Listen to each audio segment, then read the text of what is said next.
अपनों ने दिया है धोखा, गैरों से शिकायत क्या। जब दोस्त ने मारा खंजर, दुश्मन की जरूरत क्या। नमस्कार, ऐसी एक क्राइम की स्टोरी आपके लिए लेकर पेश हुए हैं सीकर जिले के रानौंदी इलाके की। ये क्राइम स्टोरी ऐसी है कि आपके रोंगटे खड़े हो जाएंगे सुनकर। एक दोस्त है, अपने ही दोस्त का मर्डर करता है। मर्डर का कारण बनती है ईएमआई, जो लोन पर लेता है वह ईएमआई। तो आपको कहानी स्टार्ट करने से पहले वीडियो को ज़्यादा से ज़्यादा शेयर जरूर कर दें। ये कहानी है, इतनी दर्दनाक है, आपको मैं बताता हूँ। आपके लिए कहानी लेकर पेश हुए हैं एक जो जगदीश प्रसाद दलित जो एक इंसान है, वो लापता हो जाता है अपने घर से। लापता होने के बाद में उसकी रिपोर्ट है थाने में दर्ज होती है 17 दिन बाद में। 17 दिन तक घर वाले सोचते हैं कि जो जगदीश है वह कहीं काम पे लगा हुआ है, कहीं जो मजदूरी करने गया है। जब ज़्यादा ही उसकी जो फ़ोन ऑफ आते हैं तब घर वाले ज़्यादा सोचने लगते हैं। तब जाकर के थाने में एफआईआर दर्ज करवाते हैं। एफआईआर दर्ज होने के बाद में 8 दिन बाद में जो उसका शव है, कंकाल हो जाता है, वह मिलता है किसी ऐसे चारागाह भूमि पर, तालाब में। वहाँ से जो ग्रामीण पुलिस को सूचना देते हैं। सूचना देने के बाद में उस शव की जो जांच होती है, उस शव के जो ताबीज़ और जो ड्रेस होती है, उसके आधार पर पुलिस उस शव की पहचान करती है। उस नाम निकलता है जगदीश प्रसाद का। आखिर क्या वजह थी जगदीश प्रसाद का मर्डर हो गया। अब कहानी इतनी उलझ गई कि इतने दिन तक शव कंकाल बना हुआ था। कंकाल की जो जांच होना, अब आरोपी को ढूंढना पुलिस के लिए एक उलझ गई कड़ी। उस कड़ी को सुलझाने के लिए पुलिस ने ली उस जगदीश प्रसाद के घर वालों की मदद। तो उसकी पत्नी ने उसके दोस्तों पर शक जताया। 5-6 दोस्तों के नाम बताए। उन्हीं दोस्तों में से एक दोस्त था नरेंद्र सेन, उसका खास मित्र है। 6 साल से उसकी दोस्ती लगातार चल रही है। नरेंद्र सेन पर शक जताने के बाद में पुलिस उन सब से पूछताछ करती है। तब एक नाम निकल के आता है नरेंद्र सेन। नरेंद्र सेन उसकी हत्या करता है।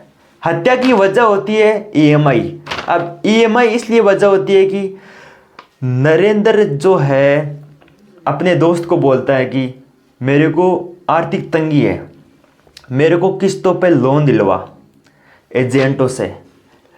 नरेंद्र उसको 50,000 का लोन है उसकी पहचान पे ले लेता है आरोपी नरेंद्र।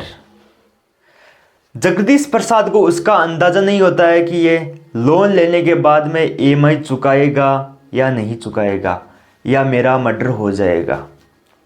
कहानी इतना करवट लेती है कि जब ईएमआई वाले जगदीश प्रसाद के घर आते हैं, तब उठ करके घर से जगदीश नरेंद्र के पास जाता है। नरेंद्र के पास जाने के बाद में जगदीश बोलता है कि नरेंद्र भाई पैसे दे, मेरे घर पे ईएमआई वाले आ रहे हैं, किस्तों वाले एजेंट आ रहे हैं। पर लेकिन नरेंद्र ईएमआई न दे करके उसको बोलता है कि चल तेरी किस्तें भी चुकाएंगे, पहले चल पार्टी करते हैं। नरेंद्र अपनी अल्टो गाड़ी में जगदीश प्रसाद को बिठा करके वह दूर दराज इलाके में शराब पिला करके ले जाता है, गाड़ी में बिठा लेता है।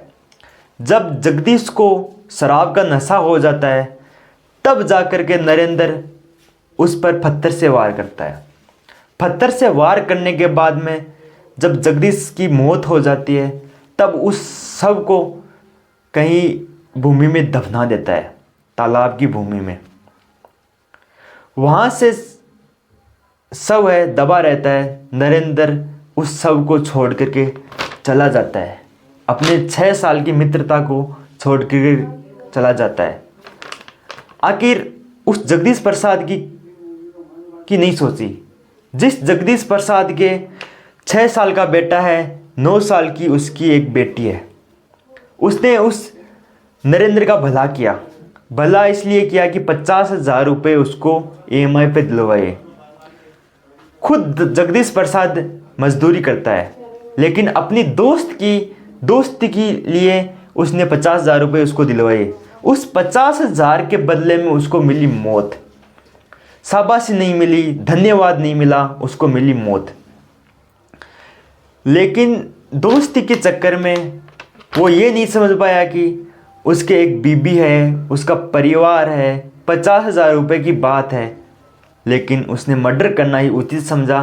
और पुलिस बता रही है कि उस आरोपी नरेंद्र सेन के लगभग 10 से 12 किस्त वाले जो लोन है वो बकाया चल रहे हैं। मतलब 6, 7, 8 लाख रुपए है जो अभी भी ईएमआई वाले मांग रहे हैं। ये गिरफ्त में आया है तब जाकर के ये जो मामला है फिनिश हुआ है, नहीं वह तो दूसरा मर्डर भी कर सकता था। समझ में आई? उसकी जो रूह है वो बिल्कुल भी नहीं कापी, वह दूसरा मर्डर भी कर सकता था। मर्डर इसलिए किया कि जब इंसान की जब मौत हो जाती है तब उस इंसान की ईएमआई है वो माफ़ कर दी जाती है इन कंपनियों के द्वारा। इसके सिलसिले में उस नरेंद्र आरोपी ने उस जगदीश प्रसाद का मर्डर किया। जो जगदीश प्रसाद जो ख़त्म हो चुका है, उसके चाचा है वो रिपोर्ट थाने में दर्ज करवाते हैं 17 दिन बाद में, और 8 दिन बाद में शव मिल जाता है, कंकाल बन जाता है। उसको कुत्ते हैं जो नोच रहे हैं, अपने दांतों से नोच रहे हैं, कुत्ते सार उसको खाते हैं। तब जाके ग्रामीण उसको बताते हैं। ये मर्डर स्टोरी ऐसी है कि एक दोस्ती पे कलंक लगा रही है। क्या आज के रिश्ते समाज में ऐसे बिगड़ चुके हैं? क्या एक पैसों के लिए इंसान कैसा भी गिर सकता है, किसी भी हद तक जा सकता है? इस कहानी से यही बयां होता है कि पैसे ही सब कुछ आज की दुनिया में।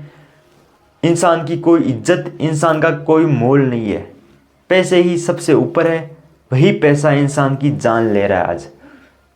इंसान का दुश्मन बन जाता है उसी पैसे के चक्कर में। ये इसी कहानी में आपको मैंने बताया।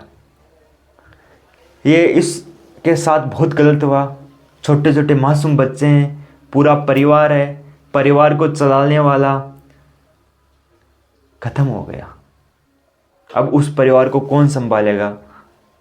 50,000 ईएमआई के चक्कर में उस परिवार का बिछाड़ दिया उस आरोपी ने, नरेंद्र सेन ने।